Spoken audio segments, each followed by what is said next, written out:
Hi everyone, thank you for joining us today. Joining me is Reverend Phil Gough, whose subject to Methodist Conference is going to be the District Secretary of Ministries and Vocations in the new North West England District. Phil, thank you so much for being here. Oh, Tori, thank you. Thank you for that nice introduction. It's a long title, isn't it? Yeah, a bit of a mouthful. So to start off, would you like to tell us a little bit about yourself, your background, what you're doing at the moment for those of us that might not know?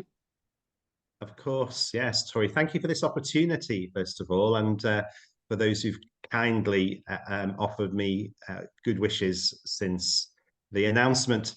I'm currently chair of the Lancashire Methodist District, and this is my second year in post.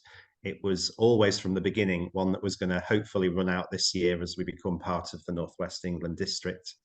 I'm in my mid-50s. I'm married to Maria, and we have two adult children now. Our youngest son is going to be 21 in a few weeks' time, so that ages me. Our daughter lives up in Glasgow, um, and so that's us as a family. We have pets. We have a dog and two cats. I originally come from Merseyside. I grew up in Crosby, halfway between Liverpool and Southport. Lifelong Methodist, taken to church there. Grew up through Sunday school, youth group, MAYC weekends. The Methodist Church has always been my spiritual home, although I'm very ecumenical in my heart. Love to be part of churches together, involvement with other churches. Have studied in Birmingham at Aston University, and then for my ministerial formation in Manchester, Luther King House, Time Hartley Victoria College, and I've served as a minister in the Blackburn circuit. That's my first appointment, where I met Maria and we were married and had our two children. After 8 years there, I served for 15 years as minister in originally the South Ribble circuit and then Chorley and Leyland circuit at Leyland, with one or two other responsibilities. 3 years as the superintendent of the Chorley and Leyland circuit before getting this job. Wow, thank you so much. That's okay. So this next question, if you've watched the interview that I did with James Tebbert, you might have had an inkling that this might have been coming. And like him, he was very much put on the spot. Do you have an interesting fact about yourself that people might not know that you'd be willing to share? Well, Tori, I do feel I've had a bit more advance notice than James, maybe, for that question. So I did ask the family, what fact can I share? In the room I'm in, there's a piano behind me. I'm musical. I like to play the piano, the guitar. I like to create music and songs. So the interesting fact that I would share with you is that a couple of years ago when I was on sabbatical, we have a link with Nashville in Tennessee, home of country music. And I went out to do some songwriting there for 2 weeks on some songs around social justice themes. And I found myself one day, I'd been offered somewhere to stay in Memphis and did the Civil Rights Museum. And Martin Luther King Jr. story is, such an amazing story. And one day I found myself in the lobby of the hotel I was staying in, sat at a beautiful grand piano, which was just available for people to play. And I was rehearsing a song that I'd been writing.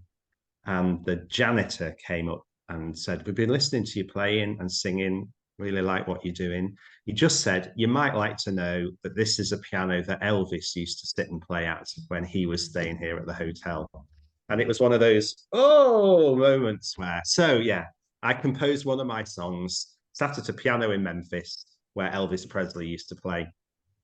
That said, everywhere you go in Memphis, it says Elvis used to sit here, Elvis used to do this. So you take it with a pinch of salt, maybe, but I like to think I composed one of my songs at a piano that Elvis used to play at. How's That's that? that's actually really cool. I hate the fact that both you and James actually had really interesting facts. Whenever it's me, I can never think of anything. So like I love it, but I hate it at the same time. We'll turn the tables on you sometime, Tori, and ask for your interesting fact. Oh, don't, please don't. So thinking about the role of District Secretary of Ministries and Vocations then, what was it that drew you to this role? Well, I could just say I really want to work with Dr. James Tebbott alongside him as the chair of district. I mean, that would be true. Uh, but having been involved in the regional review group and the journey that we've been on over this last number of years, looking for what's the opportunity that might open itself up for me in this new Northwest England district. Looked at the chair's role, looked at this role in particular, and the deputy chair mission area lead roles. I felt an act of obedience in pursuing this district secretary role. When I looked at the application form, there seemed to be a lot on there that resonated with me and perhaps could use my gifts and strength. So yes, it's been a discernment process, Tori, and I know others in the district are going through a similar kind of discernment process. What does this look like? Where do I fit in? And it did feel like an act of obedience to put myself through, offer an application form and go and be interviewed and be offered this role. And I'm grateful to others who offered themselves for this role, because for all of us it's a discernment process. I think the full-time role across the 5 areas that become the Northwest England district is a great opportunity to serve. You've linked really well there to the next question that I wanted to ask you, which, what is it that excites you about the new district? I like being part of imagining how we might do things differently. And for me, in all the conversations we've been having, and the test will really be if in a year, 2 years' time, what we're doing looks very, very similar to what we always have done, I will feel, well, this is this is a failure. This is an opportunity to do something on a much bigger scale than other areas perhaps have been looking at. For 5 districts to become one should give us the capacity to do some things creatively, differently. It will undoubtedly have bumps and teething problems along the way.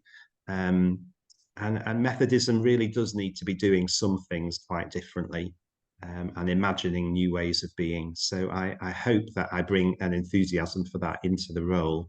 And I think that what we're doing should give us some creative opportunities. Really exciting. And I love that idea of, yeah, just being free to imagine how we can do things differently. And yeah, just having creativity is a central piece just sounds so exciting. So thank you so much for that. Thinking about your role specifically, what do you hope to achieve within this role in the first 12 months or even further than that?